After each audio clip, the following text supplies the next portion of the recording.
murdered in the last group. Okay, so Mr. Peterson was a German tailor. He had borders. His family lived here.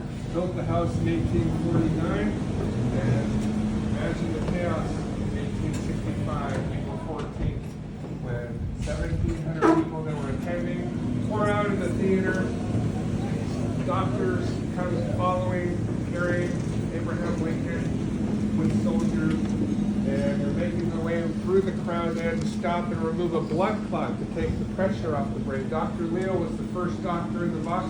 He's 23 years old, 6 weeks out of medical school, and he was honored for the way he cared for the president. So Henry Safford, one of the tenants here upstairs, was reading. He saw the chaos, came out to the stoop, and he said, "Bring him in here." So they took him out into not this room, but the very back room, straight down the hall. Willie Clark's room. He was out partying because it looked like the war is over, and they put him on the bed diagonally because how tall is Abraham Lincoln? 6'4". 6'4". He says nearly 6'4", and the beds are nearly 6 feet, so they had to put him with his legs hanging off towards the wall, size 14 shoes. But the ball entered, went through both hemispheres of the brain, lodged behind his right eye. So he is brain dead.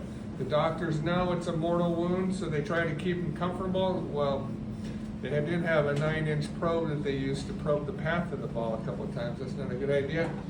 So Mary Lincoln was quite distraught.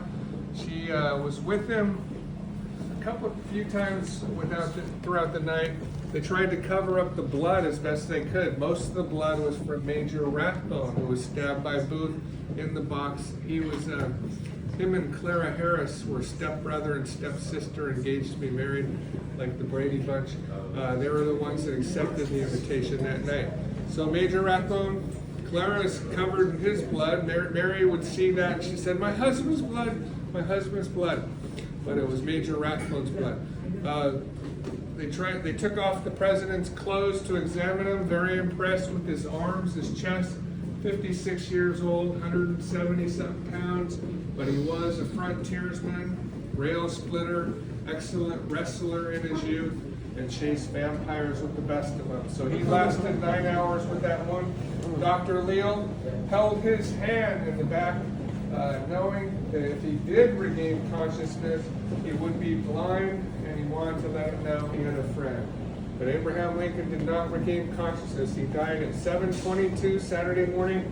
Next day, in 1865, was Easter Sunday. So preachers got the word. They compared the president to Moses, how he brought the Union to the Promised Land, but was not able to enter himself. They wrapped the president in an American flag, the stars over his face, 35 stars, put him in a pine box, and took him to the Executive Mansion, the White House, 6 blocks away, for the autopsy in the Prince of Wales room.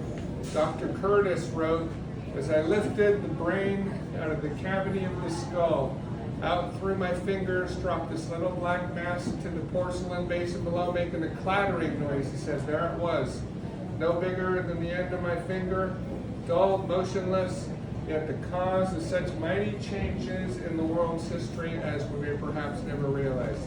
That back room, Willie Clark's room, a month before was rented by John Matthews, the actor in the play Our American Cousin that night.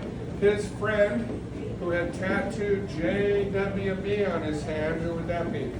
John Wilkes Booth. John Wilkes Booth. A couple kids said George W. Bush. John Wilkes Booth was on that bed, the same bed a month before, smoking a pipe. So, it's interesting. History is very full of coincidences.